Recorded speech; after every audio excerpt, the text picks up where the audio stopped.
Doğuşdan sonra cinsi həyat. Cinsi həyata başlamaq olar, nə vaxt ki, qanlı ifrazatlar dayanır.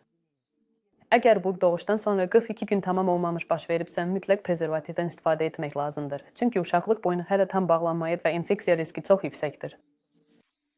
Əgər doğuş zamanı cırıqlar olub və tikiş qoyulubsa, mütləq həkimə getmək lazımdır ki, tikişin sağalmasını yoxlasın. Hətta doğuşda heç bir travma olmasa belə ilk cinsi əlaqələr ağır ola bilər, o cümlədən uşaqlıq yolunun quruluğuna görə.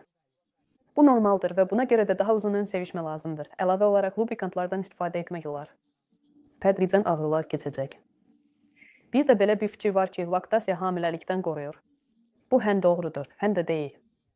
Bir tərəfdən bu belədir. Əgər uşaq gündüz və gecə ən azı hər 2 saatdan bir döşə qoyulursa. Bu ona görədir ki, belə müntəzəm əmizdirmə prolaktin səviyyəsini daim yüksək saxlayır və bu da ovulyasiyanı bloklayır. Amma digər tərəfdən bu döşə qoyma şərti çox nadir hallarda yerinə yetirilir, ona görə də mütləq kontrasepsiya olmalıdır. Bu ya hormonal spiral, ya laktasiya zamanı icazə verilən həblər, ya da baryer üsuludur.